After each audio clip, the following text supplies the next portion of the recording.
지난 영상에서 천연가스 레버리지를 좀 더 들고 있을 것이라고 말을 했었죠. 가격 목표가 있어서라기보다는 추이를 살펴보겠다는 의미였는데요. 오늘 큰 하락이 있었지만 결국 매도했습니다.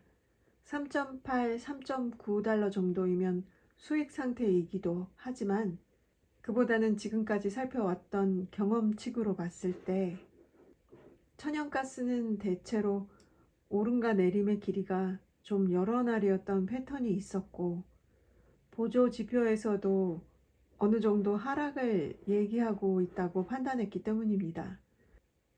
만약에 오늘 소폭이라도 더 올랐었다면 계속 들고 있었을 거예요.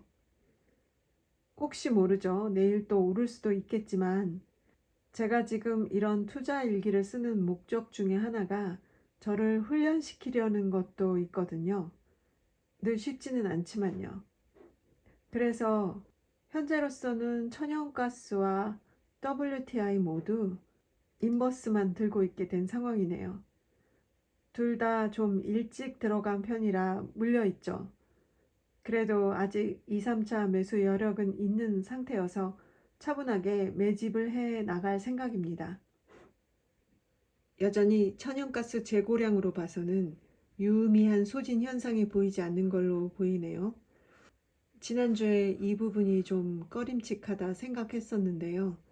대체로 가격에 영향을 미치는 모습을 보이지는 않지만 당시의 뉴스들과 비교해서 생각해 봤을 때 역대급 한파로 역대급 소진을 예상한다, 이런 이야기들이 있었는데 그런 것과는 좀 안 맞는 모습이라는 의미에서 갸우뚱했었어요. 어쨌든 현재 천연가스는 3.8달러 정도, 아니 이미 롤오버로 3월물로 넘어갔을 테니까 3.4달러 정도라고 해야겠네요. 예상하건대 이번 주 중에 인베스팅닷컴에서 3월물 가격으로 반영할 겁니다. 지금 이걸로 봤을 때 반영된 후에 만약에 3.6이라고 한다면 지금의 3.8보다 꽤 높은 가격이 되는 겁니다. 이후의 가격대를 이렇게 쭉 보면 앞으로 어떻게 될지는 확신할 수는 없지만 올해의 가격대가 좀 높아진 것으로 보입니다. 오늘의 하락은 트럼프 영향인가 싶기도 했는데 또 갸우뚱해지네요. 트럼프는 생산을 늘릴 것이라 했잖아요. 그런데 천연가스 가격이 전반적으로 높아질 것으로 보이니까요. 계속해서 주시하고 있어야 하겠습니다. 결국 천연가스는 지난 저점 4.3달러는 넘기지 못했군요. 그리고 WTI는 79달러를 위협하길래 잠깐이라도 80달러를 넘기는 순간을 기다렸건만 그러지는 못하고 힘이 빠지는 모습입니다. 이 뉴스는 지난주 금요일 뉴스인데요. 유가는 지정학적 리스크 완화 영향에 소폭 힘이 빠진 모습이라고 설명하고 있네요.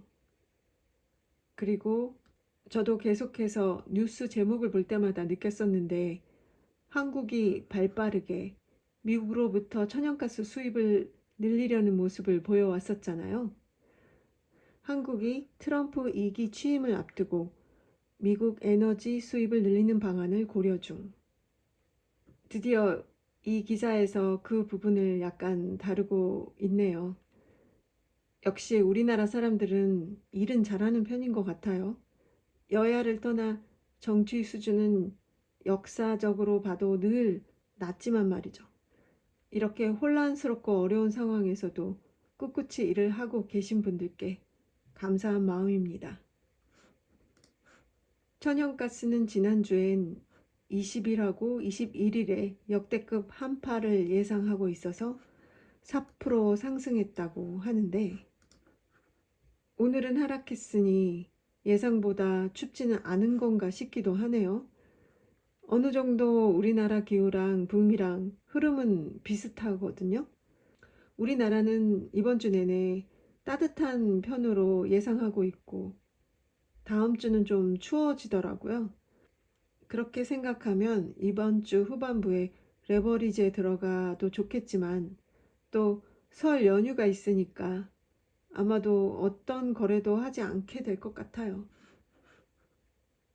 WTI는 러시아 제재로 인한 공급 우려로 상승한다고 오늘 기사가 났지만 조금은 오늘 가격 흐름과는 맞지 않아 보이는 기사죠. 트럼프가 이제 막 취임을 했고 바이든이 또 에너지 원자재에 관해서 회방조의 정책을 풀어놓고 퇴임하셨죠. 그 영향이 어떻게 될지 잘 관찰해 봐야겠습니다. 지금은 또 유가도 어느 정도 한파의 영향도 받고 있는 모습인 점을 고려해야겠고요. 그러나 조만간 다가올 오펙 플러스의 감산 중단 시기도 있으니까 이건 또 하락 요인이죠. 그래서 현재 인버스에 일찍 들어간 점이 아쉽긴 하지만 인버스로 2, 3차 매집을 하면서 천천히 기다려 보렵니다. 오늘은 여기까지.